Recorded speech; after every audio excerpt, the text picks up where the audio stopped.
Andrew, and we're doing another segment on rolling in the rolls, and this time it happens to be Luke. I'm not even going to try pronounce his last Polish name, but this guy really deserves, after Rahul, to for this particular recording because I mean I think I'm not going to kind of reveal the numbers, but I'm going to let Luke do the talking. So Luke, welcome to this is kind of a special privilege, Ben. You're a part of the Rolling in the Roll series. We're trying to figure out what do we do to up the game. So what do you think? How do you like the new idea?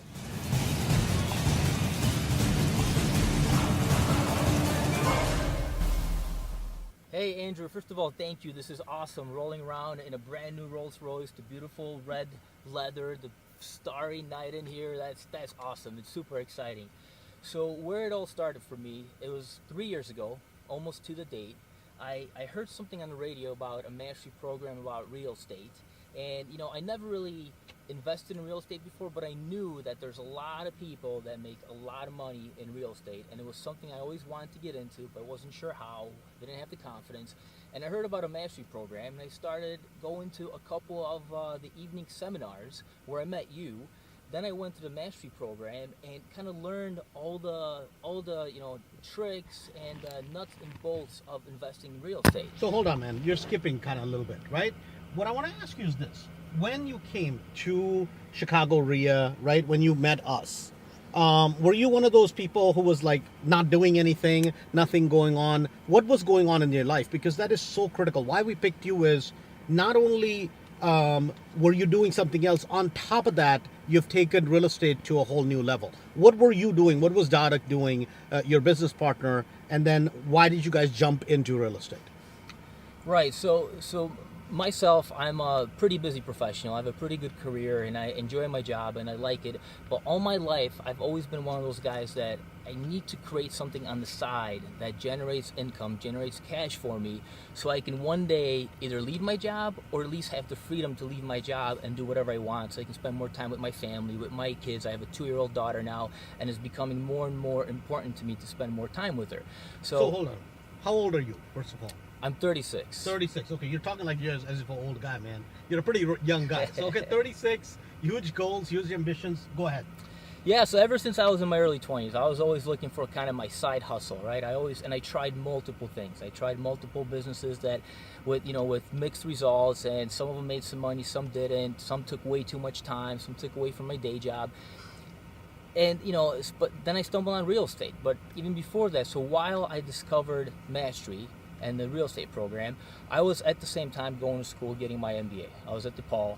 I was I was just with my wife, and we're planning a child. We just bought a new house, so I had quite a bit on my plate. But once I kind of realized the potential of real estate and everything started making sense, I'm like, I need to find time. I need to find time for this. I need to be able to work on this kind of side hustle, what I was thinking of at the time, to generate some income while I'm not working full time on that project, on that initiative, on that business. So you looked at kind of real estate as something to do on the side, right? And you adopted to our way of thinking pretty quickly, Luke, because You're a smart guy. And our biggest problem is sometimes, when people come in from another industry, they're smart and they don't adapt, which is they won't absorb all the information. They'll keep trying to second guess. But once you realize that we had the numbers, I mean, not only with us owning a couple hundred properties, but in Mastery, 3,000-4,000 properties that people own, right? You adopted at a very high pace, and you started with rentals. You didn't chase the flips. We said, hey, listen, you don't need flips, man. Why did you decide to go down that route of rentals, which we thought was perfect for you? Yeah, well, flips for me, that was just more income, and you need to keep working, right? I already had a day job. I wanted to create something where I can stop working and have income be coming into my pocket every day. And I knew flips they're just as good as your last flip. You do one, and you have to find another one. Rentals made sense to me because you build a portfolio, and it's, you put in the time and the effort and the energy in the beginning, but later it pays for the rest of your life. It's not something like you have to keep keep finding new ones and keep keep devoting your time and energy and money. It's kind of almost like a one-time time you put in the effort, and then later it keeps giving and giving and giving. So that was very appealing to me, and that's what I was looking for, to create that side income without much input for the long run. Okay. And you've used kind of the formula that we designed, right? Which is that you want to get as much cash recycled as possible. Because this is the other issue a lot of times people will have. They're like, Andrew, Luke had money, man. He was loaded, dude. That's why it worked for him. Was that the case? You obviously are I would say, second generational immigrant family, correct? Would that be a correct statement? First generation. Oh, first generation. First generation. Okay, got it. So where did the money come from? Because you've been very creative with how you have put together money. Can you talk a little bit about that? Because that's a big thing for a lot of people. Sure. So, honestly, I think it starts with good character, right? You have to be a person that people trust, and you need to build that over time. So I think I had that coming into this, where people knew that I'm a person you can trust, you can rely on. If I say something, I'm going to do it, I'm going to do it. So I think I had that to begin with. And honestly, I thought it was going to be difficult finding money as well. But it turned out that was the easiest part. As long as you can find a good deal, there's people out there that have money that will lend.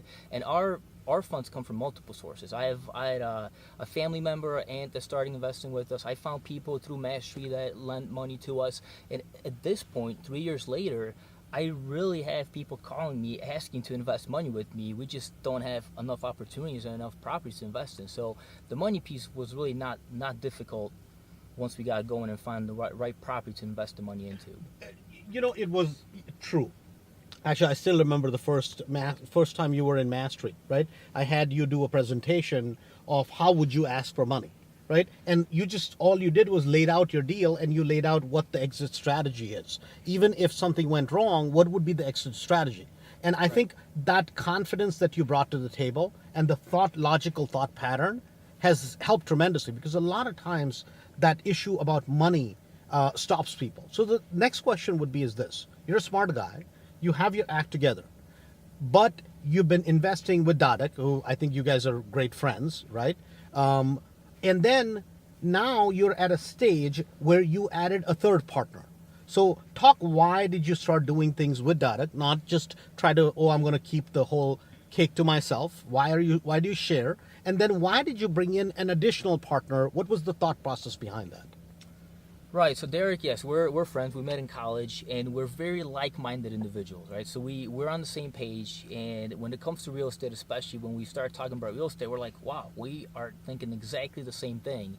So we thought, let's partner together and try to do real estate together. And what came with that for me, and I'm sure for Derek as well, is kind of the safety, the security that you have somebody else to rely on, to work with you on things. It's not just you, right? Sometimes we all have a really bad day where you had a long, stressful day, things are going on at home, maybe your baby's sick, and you have issues you need to deal with. Real estate, they just come up. Here, I know I have another person I can count on. It's not all on my shoulders, so it made it much easier from that perspective. And then at the end of the day, I think, two great minds put together is better than each individual mind, and we can really create more value and buy better properties and grow quicker together. And I'm perfectly fine taking 50% versus 100 if I can grow quicker and better and make the experience a lot less stressful for me. So that was the those are the biggest motivations for me. So you added a third partner, right? I want to actually go to one of the properties, right? We're here, and I thought, why not invite you? It'd be fun to go to one of your properties, and I think you have another bigger one in the area. Maybe we can just swing by so people get to see. But what I want to find out is this, before we go there, why did you bring in a third partner? What was the business strategy behind that? Yeah, so once Derek and I, we got a couple of the single-family homes under our belt. We're like, this is great. This is awesome. Let's keep buying more and more and more. But we're like, we want to grow faster. We want to grow faster. So we're like, let's look into maybe a 2-flat, a 3-flat, a 4-flat. And we started looking for a small multifamily property, and a 12-unit came up that really fit our criteria. Looked great. The numbers were excellent on it, and we're like, well, let's see if we can swing a 12-unit together. And we did some research, talked to some people, and quickly found out that probably banks wouldn't even want to talk to us because we have no prior experience with multifamilies, and we really did not have that much money to put down 20 or 30% down payment. So we're like, we need to find a third partner. So we partner with another person that had the experience. He had experience in multifamilies before in different markets, but he had a lot of experience and he had access to capital. So we partnered with him, more of almost like a silent capital partner, but it made the deal happen. Without him, I'm pretty sure we would not be able to buy that building on our own at that stage of our kind of investment career. So really quick, right? How long ago did you come to Mastery? 3 years. 3 years. Almost, Okay. just a little bit over 3 years. Little bit over 3 years. How many units do you have as of today? 103 units. 103 units, right? Yes. And once it's all settled, right? Because a bunch of your properties are multifamily. Once it's all settled, if you average out the cash flow, what sort of cash flow are we talking about here? Per door, let's say. We're per door. We're probably talking about between $2 and $250 per door. Net. After all Yeah. expenses, everybody's pays a net profit.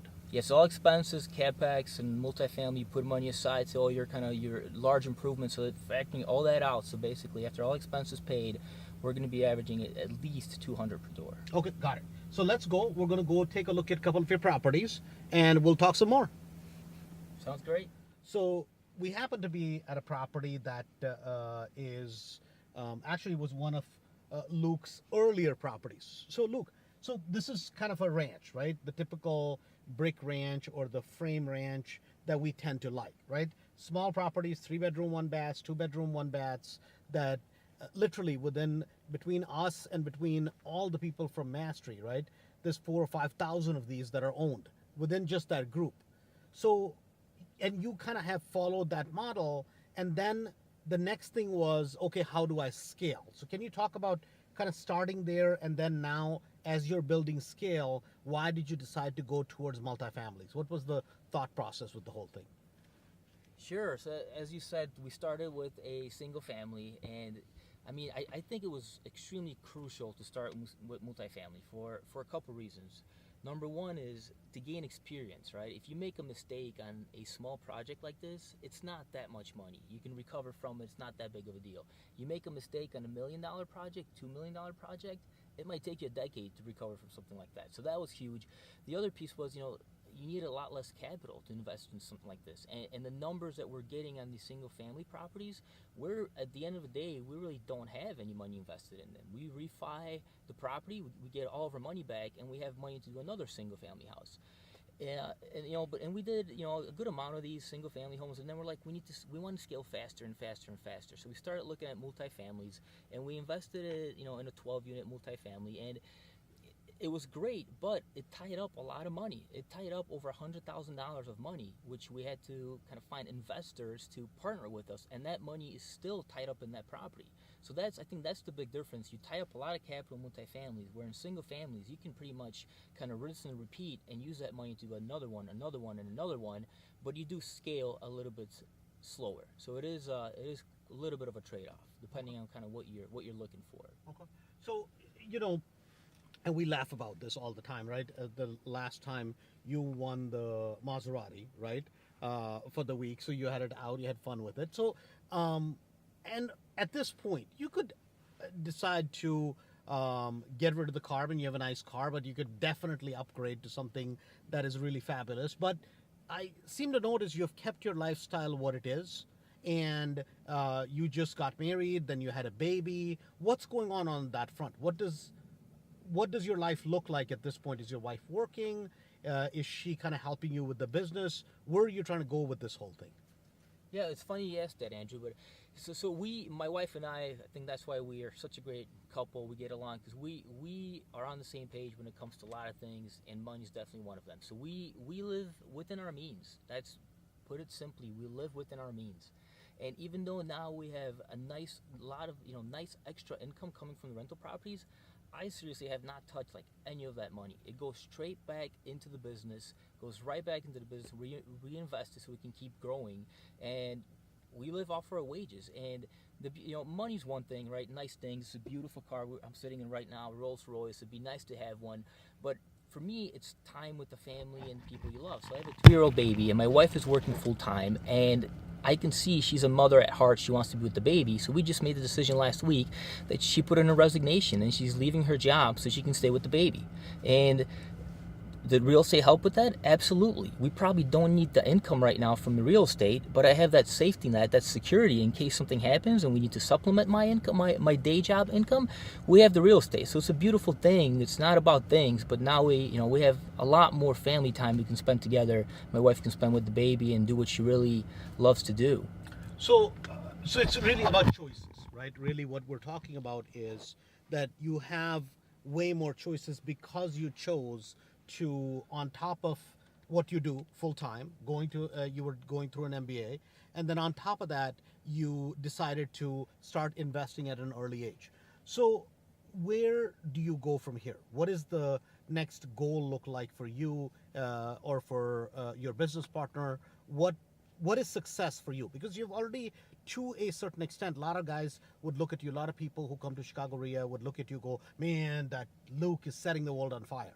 And you were just 2 minutes ago, you were moaning about, dude, it's not going fast enough, right? I mean, at 100 plus properties in 3 years, most people would be like jumping for joy, but you see more is possible. Really, that's what it is, correct?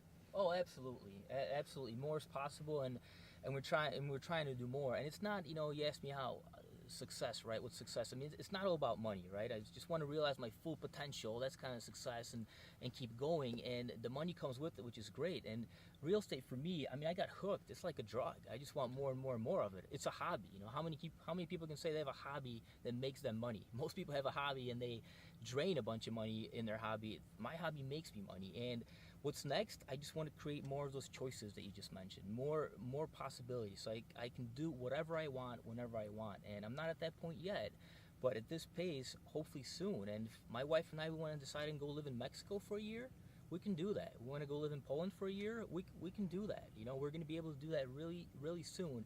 And that's kind of it. Just getting those choices, those possibilities open for us. What's exciting, right, is it's kind of really fun. From my end, I feel very blessed, right? Because it's like whenever we're like with the plane, with all these kind of things, it's like, okay, what do we do? What's fun is to be able to share it with our friends, right? And all the friends, I think we have a geek squad of so many real estate investors that it's really, really, really fun. It's a joy to be able to see kind of the growth you have had and see where we all can go, right? Because it's not about what I can achieve or what somebody else can achieve. It's about where can we as a group go and what can we build around it. So as we wrap it up, Luke, any words of wisdom, anything you want to say to that person that's listening to this or watching this, goes, man, this guy's like just setting the world on fire. How do I become special like him? What is it that makes you so different than most people? Yeah, I really don't think I'm special. I mean, when you get to the bottom of it, like this real estate stuff is pretty simple. It's not hard. You learn it, you do it a couple times, and you keep repeating it. I think where people struggle is getting started. They're afraid. They don't have confidence. They're not sure what to do, and they just put it off. So I would say get started. Do something. Read a book, listen to a podcast, go to a seminar, do something just to get started, and then you get the ball rolling and stay focused and persistent, and you'll get there. This is not difficult. Okay, cool.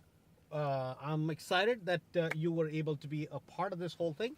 So again, this was a great recording with Rolling in the Rolls with Mr. Luke. 3 years and 103 houses. That's right.